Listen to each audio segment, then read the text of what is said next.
Today on Locked On Canadiens, everyone is injured. What does this mean for the emergency call-up situation? Also, Bo Horvat has been traded.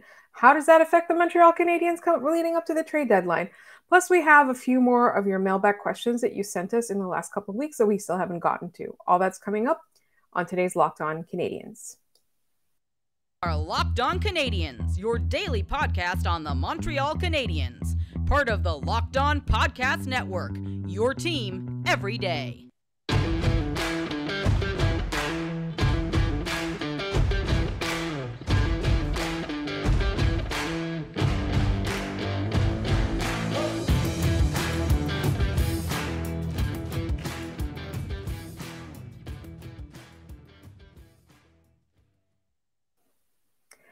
Hi there, everyone, and welcome to episode 775. This episode is brought to you by FanDuel Sportsbook, the official new sportsbook of Locked On.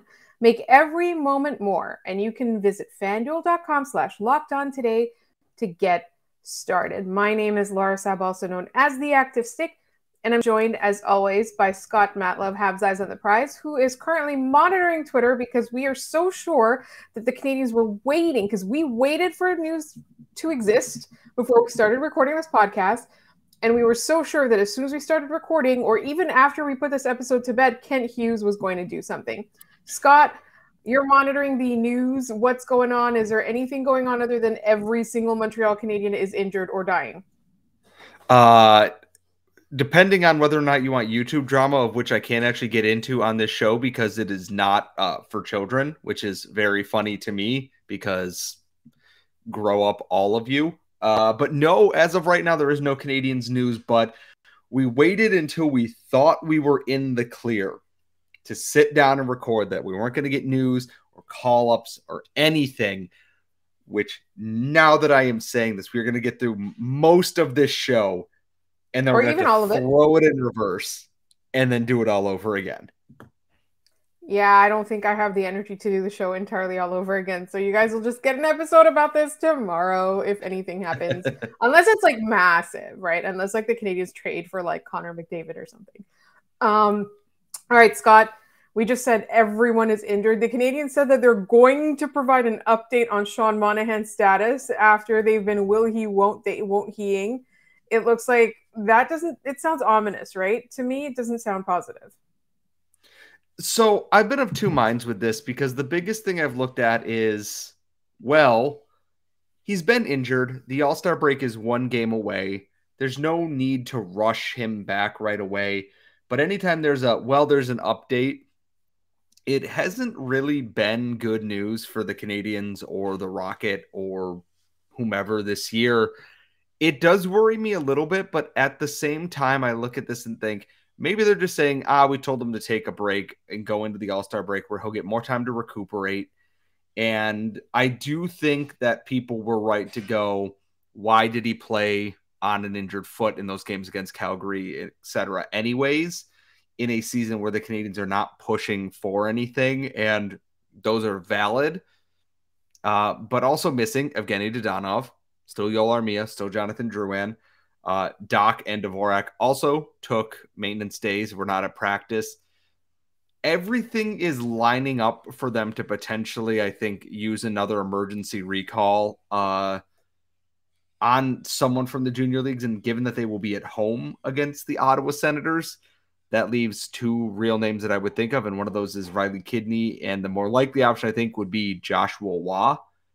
And it would make sense. They need someone to fill in the lineup. They have potentially enough centers to get by, and you can just slide Waugh in on one of the lines there. But I also wouldn't be shocked if they're like, we're just calling up someone from the Rocket and we're just punting and going into the All-Star break without anyone, any more limbs falling off of any person's body. So I can't help but feel that something is happening right now. I don't know what it is, but something is just bubbling under the surface. That's what it feels like too. And that's probably why we were like, as soon as we're done recording, somebody's going to get called up. I wonder what your thoughts are on how Joshua Waugh would do.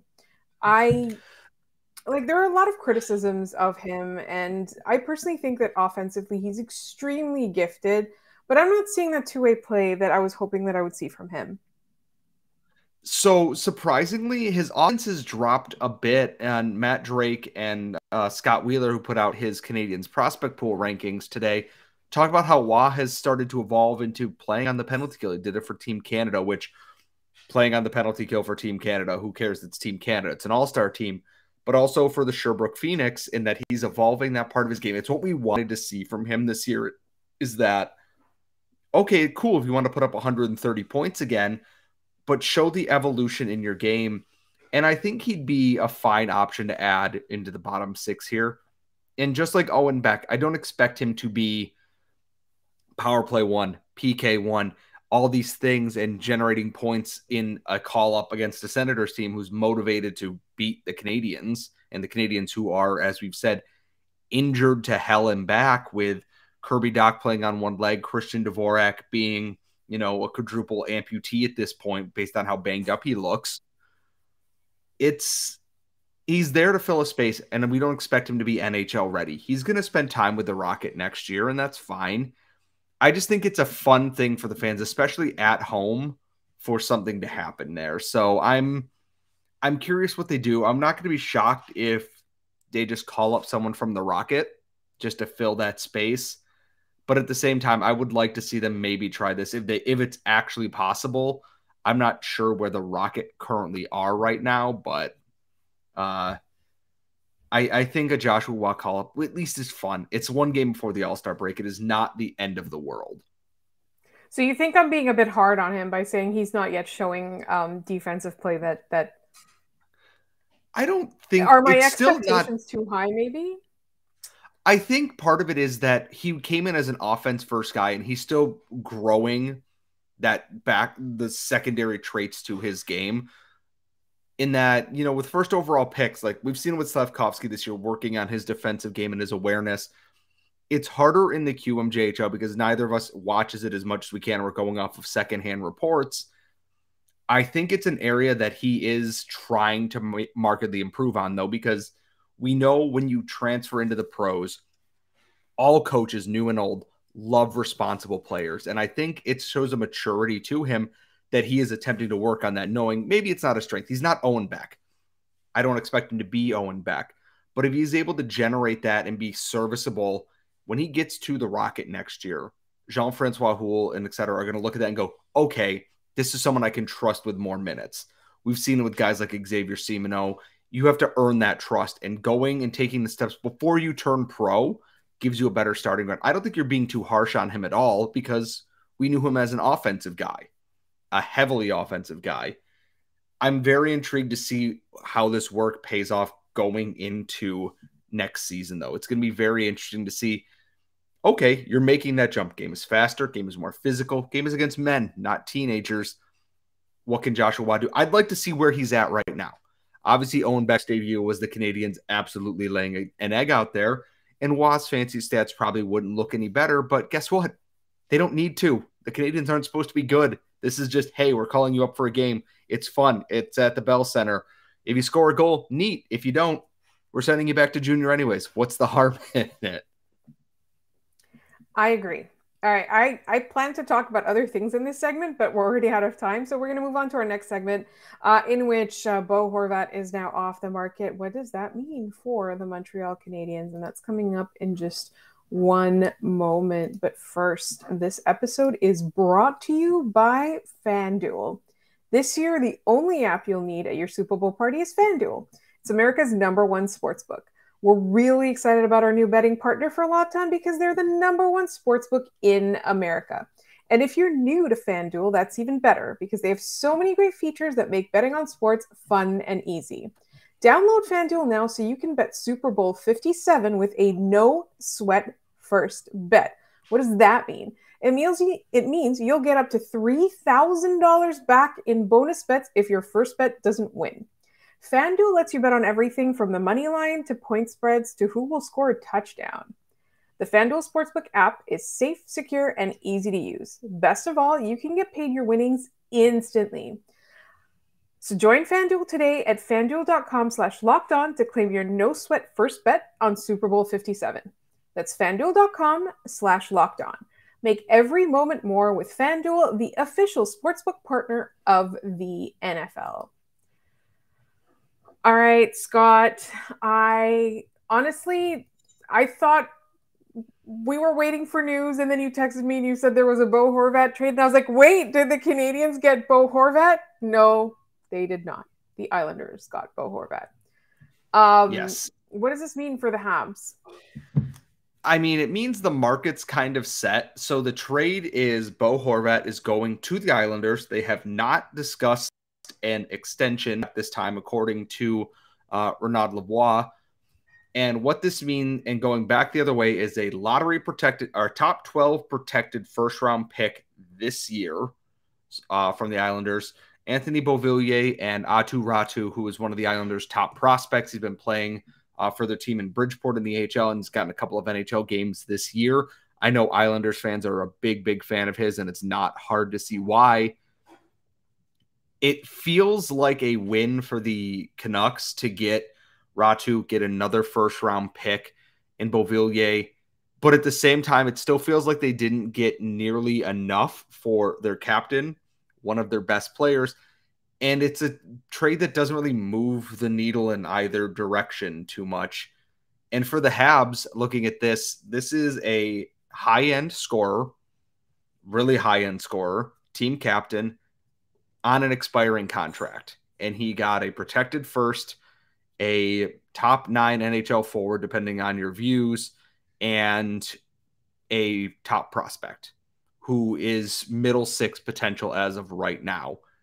It kind of sets it in line with what you might expect for the Canadiens. Like, if you're trading Sean Monahan now, lessen your expectations, because if this is what Bo Horvat is getting right now, I don't think Sean Monahan will fetch what you think he's going to fetch at this given time. But I also think this is a trade that not a lot of people seem to really understand. Honestly, both sides are kind of going, okay, is that it?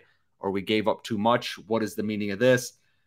And I think now that the market is set, some other pieces are going to start to move here in short order. I think trade deadline is going to have a lot of action before it, kind of like it did last year, where the Canadiens started with the Tyler Toffoli trade. Honestly, they're just a few weeks ahead on this one this year.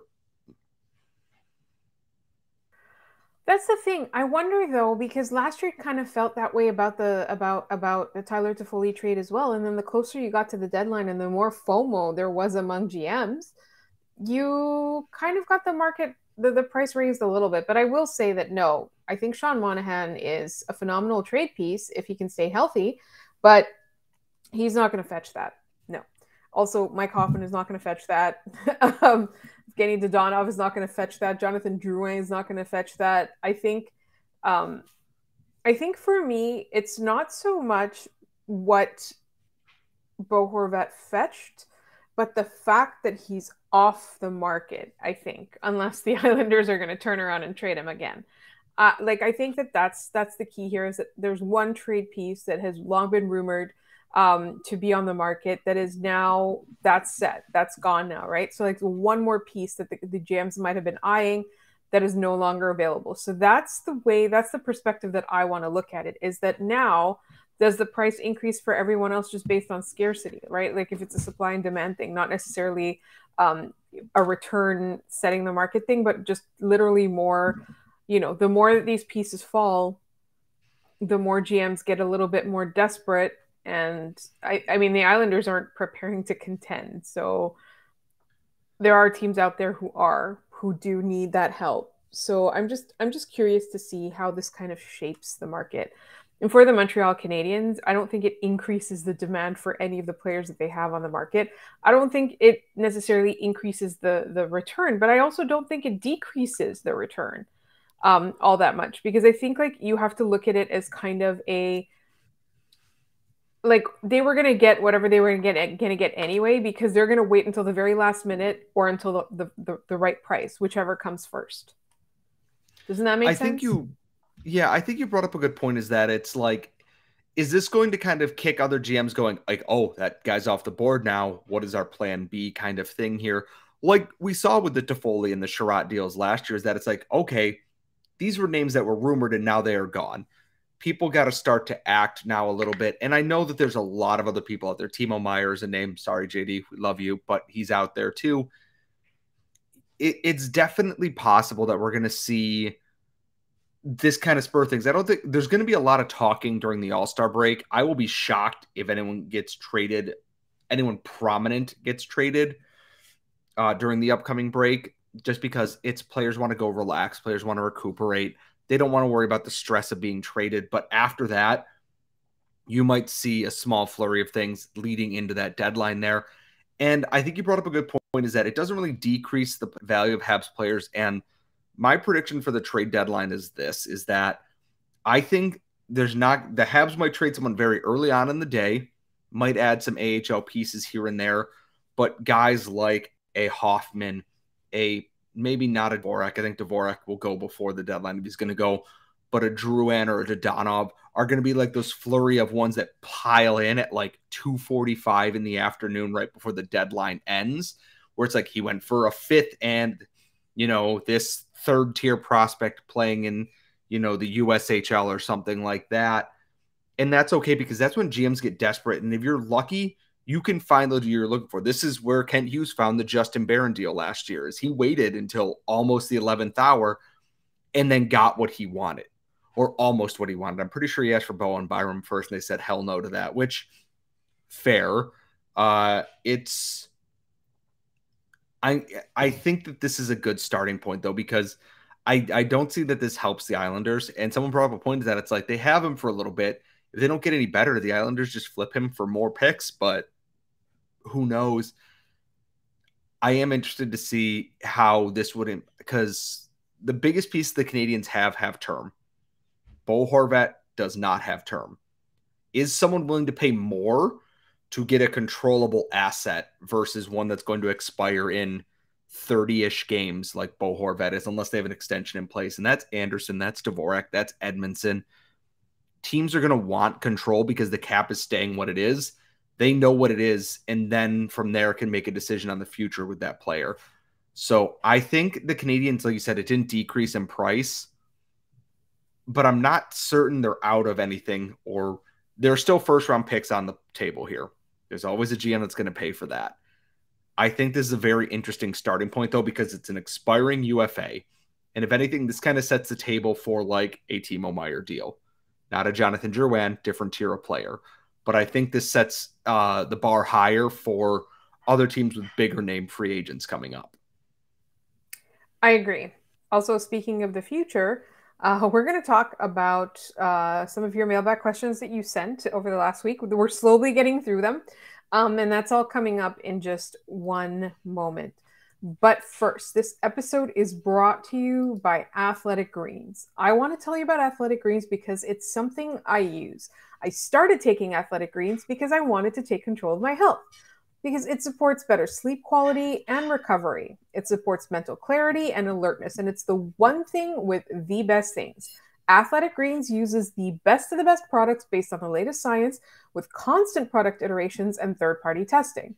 With one delicious scoop of Athletic Greens, you're absorbing 75 high-quality vitamins, minerals, whole food source superfoods, probiotics, and adaptogens to help you start your day right. This special blend of ingredients supports your gut health, your nervous system, your immune system, your energy, recovery, focus, and aging. It literally supports all the things. And right now, it's time to reclaim your health and arm your immune system with convenient daily nutrition, especially heading into the flu and cold season. It's just one scoop in a cup of water every day. That's it. That's all. You do not need a million different pills and supplements to look out for your health.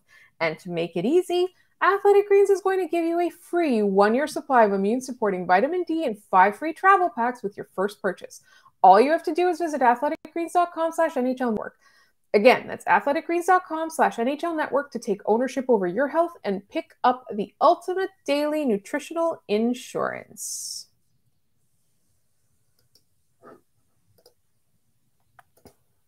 So today, I thought I would read a couple of our mailbag questions that we received via email. So we got this question a while ago, actually, from Richard D., but we never really, I think we didn't have time for it in the past. So please stop me if we have, because I'm like 90% sure that we didn't do it. The question is, if by some miracle the Habs do in fact acquire a late first round pick in 2023, do you think Hrabel is a name we should be interested in? That's it, right? We haven't done this one. I don't think we've done this one. Can you spell the last name Okay. real quick? Hrabel. That could be my pronunciation. So let me continue to read the question. At this moment, I personally see Jakub Dovish as our top goalie prospect above Primo, but I do think the prospect of drafting a first-round caliber goaltender at this stage of our rebuild may not be the most flashy pick, but one that could fit in well with the timeline. As of right now, there's only one or two goalkeepers of note for 2024, and we all know how long it takes to develop in this position. Very curious about your thoughts. And a side note, imagine drafting Jaeger, Axel, and Hrabel and getting a similar return as Dallas the last time they drafted 3. So I butchered all of the pronunciations there, but here's the thing. Because Richard says drafting a first-round caliber goaltender may not be the most flashy pick, but I don't think that that's true, because I think if the Canadiens do that, everybody's going to be talking about it. So it's funny that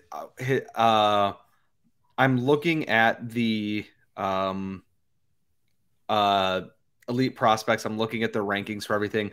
One, this is a large child. He is 6'6" and weighs 209 pounds. He's not even 19 years old yet. And he's eligible for the 2023 draft here. Ranked 37th, 85, 32, 19, 52. Second ranked North American goalie, 27, 40, 42nd, 29. He's going to the University of Massachusetts next year. I'm not opposed to it. It's just, you better be damn sure is the biggest thing. And we really should get a goaltending expert on the show here at some point to kind of help break it down, because I look at some of the save percentages and I go, this isn't all that, impressive to me, but also leagues are different. I'm not opposed to it. I also see Thomas Suchanek, who had a really good World Juniors, is in here. Trey Augustine, who has played for Team USA. Thomas Milic, who played for Team Canada and won a gold medal. There's any number of options. And honestly, unless Hrabel here is actually truly standing out, I don't think they have to really push for that, because I think he'd be available second, third round, because teams don't often take a leap on a goalie unless they are super sure. And I'm not, unfortunately, smart enough to know what makes him such a good goalie, because I haven't watched a ton of the USHL or any USHL this year, to be quite honest. But I'm not opposed to looking at some of his numbers here and looking at just his physical size and everything. Seems to be what they'd be looking for in a modern goalie. So I think this question came in. This was a couple of weeks ago. It was on the 21st of January, but I think it's relevant. And it's from Claude S. And the question is, do you have a connection in the NHL? Because I want to paint my birdhouse blue. And since there's no point in painting the creases blue, maybe they can spare a pint or two. I mean, I wish I had connections at the NHL. I'd feel so much cooler if I did. And so the thing is that the fun part is that blue in the crease is not paint. It is a sticker that goes on the ice and then the ice over the top of it. All those lines and everything that you see are not painted on the ice. Those are long, plastic or sticker strips that go in the ice, and they put more water and ice over the top of them. Are you for real right now? They're not? The only thing I believe that gets painted is, I think, the logos and the face-off dots and stuff maybe, but the goal crease and everything, I believe, is just mats that get water flooded over the top of them. I believe it was Amanda Stein who showed them doing this in New Jersey, and everyone lost their mind because no one knew that's what this was. So that to me is super interesting.